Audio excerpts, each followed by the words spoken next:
April 4th, 2007, I'd reached the end of my line. Having hit a roadblock in the case, I tied up all of my loose ends. My partner, having suffered from homesickness, had left me to face the last end by my lonesome.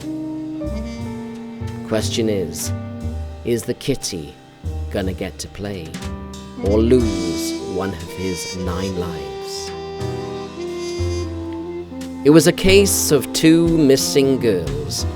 All means point inwards, towards the system they were part of, a system made to protect and serve them.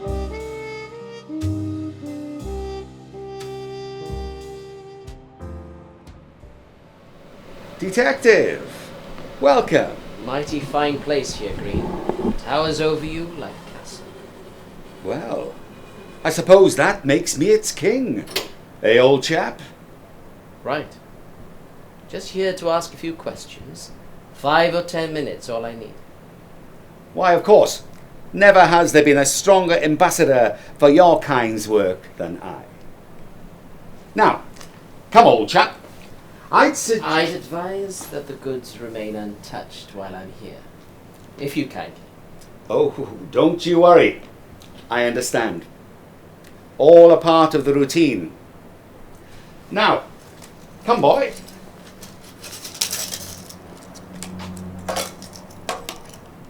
Let's talk shop.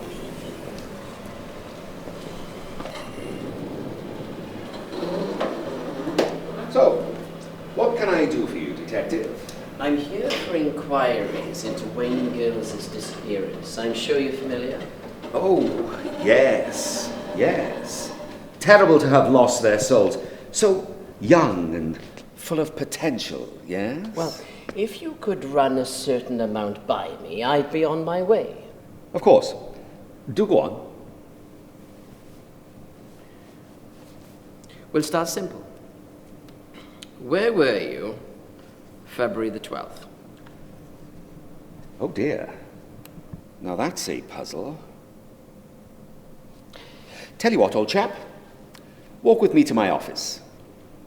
Unless that's where you were February the 12th. I'm not abiding. Oh, no. No, Detective. You misunderstand. You see, I left my diary up there.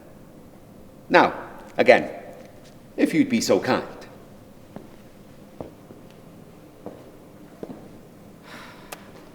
Fucking teachers.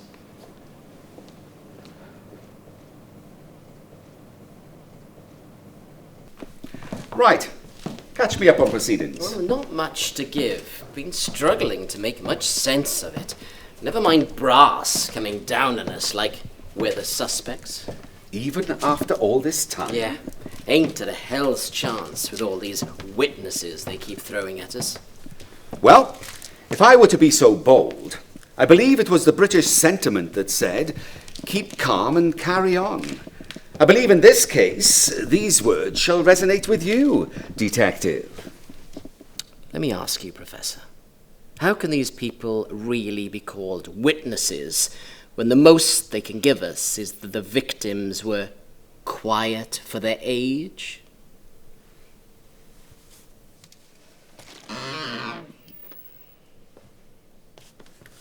Perhaps they want to protect them? Please. If they were concerned about those girls' safety, they'd be at our beck and call with whatever information we need. Well, Detective, that's the thing about it. People assume us quiet folk need to be protected or saved from something. The reality of it is we are at our most deadly when we're backed into a corner. And perhaps they understand that. Wouldn't you say? Don't underestimate my students, Mr. Gibbs. I assure you, I have made that mistake and suffered the consequences for it. Speaking of carrying on,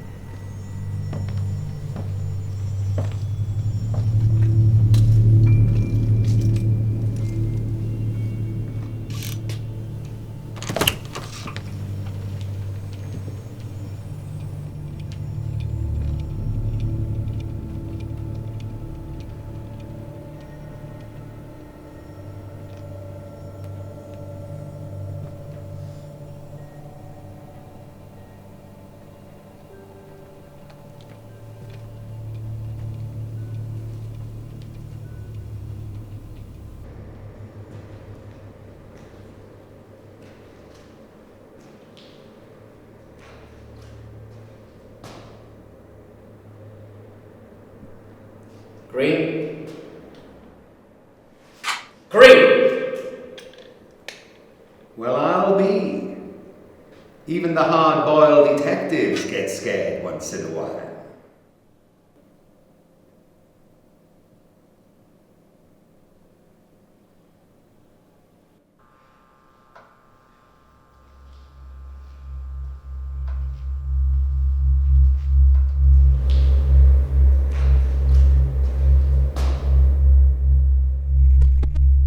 Everything okay, detective? Please.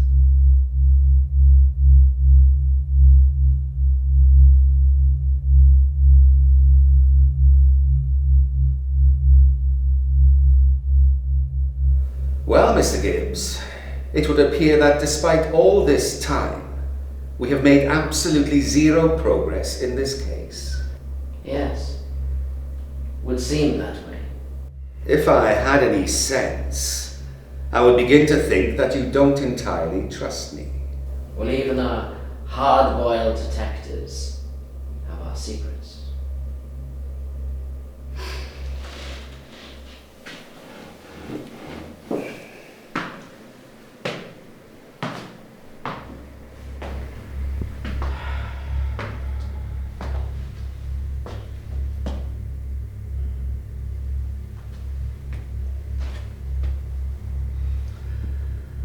That's a bad habit, Mr. Gibbs. Dormant secrets can only linger for so long. Once they surface, all hell breaks loose. You talking from experience, Professor? Oh, yes. Yes, Detective. Being a professor lends the unique perspective of viewing all kinds of surfacing secrets, students and staff alike. You're not one for lecturing, are you, Professor? You know the most important thing I learned during my, 20 years of service here? It's that every single person, no matter how small, has something to hide. You, me, every single one of my students each have one. And you know the biggest pattern I learned was? These people will do absolutely anything to ensure that these secrets of theirs do not surface. Anything. Perhaps this is the issue you seem to be facing with the witnesses, eh? You know something, Professor. Having listened to your presentation on ethics the past hour, I've come to a realization, and I hope you don't mind my bluntness in this. Please, do tell. These lectures of yours seem to be deflecting the reason why I'm here. No matter what I try and tell you, it turns into a grand statement of society. We came up here to find your diary. A diary, thus far, is nowhere to be seen. But you know what the real kicker was? I never mentioned the girls were murdered. This isn't public information, nor even a deduction we have come to. So tell me, are you fucking with me here? Or are you not telling me something that I really should know? You've got me, Detective. I am the big mastermind behind the whole case. The author, the influencer behind all of your troubles and woes. Life isn't one of your stories, Detective. I'm sorry to say, but the climax of your story will have to wait. Now, if you'll excuse me, I have an appointment with the men's room. If you'll excuse me, that is.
They say that before you die, your life flashes before your eyes. That was a lie. In the moments before my death, I couldn't think of my wife, my daughter, not even my childhood, how little of it there was. No, what I thought about in my final moments was my partner. How right now he was probably at home with his wife, completely ignorant to everything else in the world as they share a moment. I wondered what my death would mean for him. Would he become rage-stricken, depressed? Or would it simply not affect him? I think that was the scariest part of all. To think my death would really mean nothing to anyone.